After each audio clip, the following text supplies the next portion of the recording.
All right, welcome to The Explainer. Today, we're digging into a self-help classic that people either swear by or, well, have some serious questions about. Louise Hay's You Can Heal Your Life.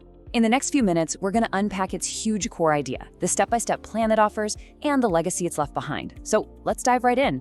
You know, this one simple statement is basically the key that unlocks the entire book. It's not just some nice, hopeful phrase. It's a declaration. It's you making a commitment. Hay is telling us that real change just isn't going to happen without this very first step, being genuinely willing to transform from the inside out. Okay, so what's the big idea here? Well, the central and, for a lot of people, pretty radical premise of this book is that it all starts with the power of your own mind. At its heart, the philosophy is kind of simple. What you think, you become. Hay proposes this really direct link between the stories you tell yourself inside your head and the life you actually end up living. She argues our thoughts aren't just these passing clouds. Nope, they're the architects, the actual builders of our health, our happiness, and our circumstances.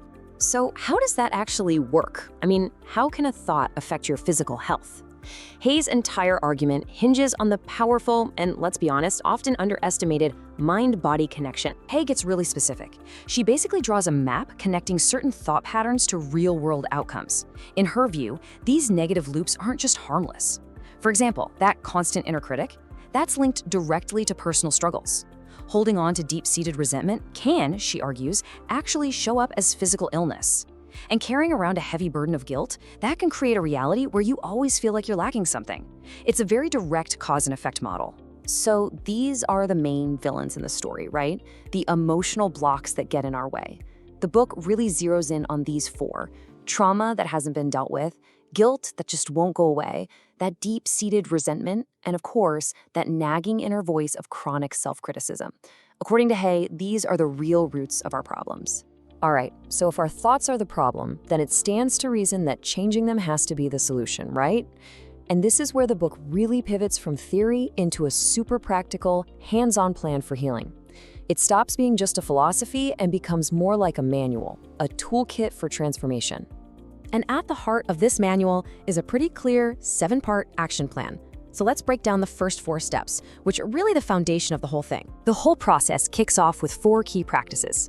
First up, daily affirmations, which are all about consciously overriding that old negative programming.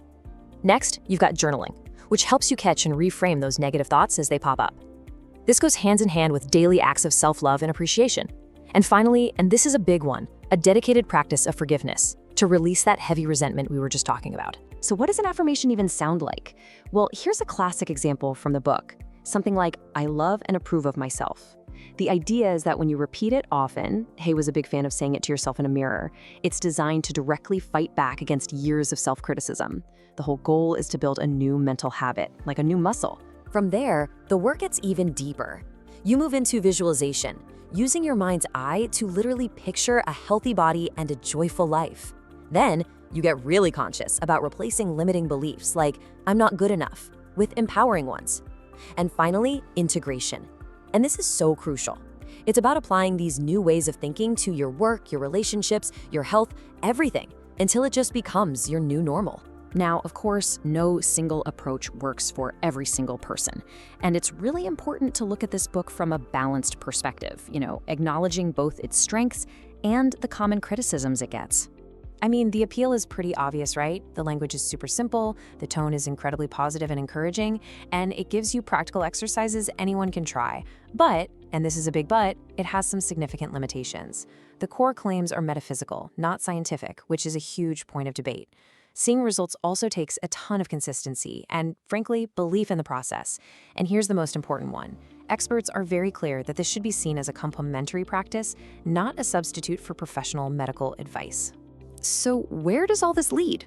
After all that work, what's the book's fundamental promise to someone who really, truly commits to this?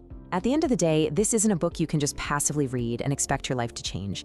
It's really designed to be a workbook. It demands that you participate.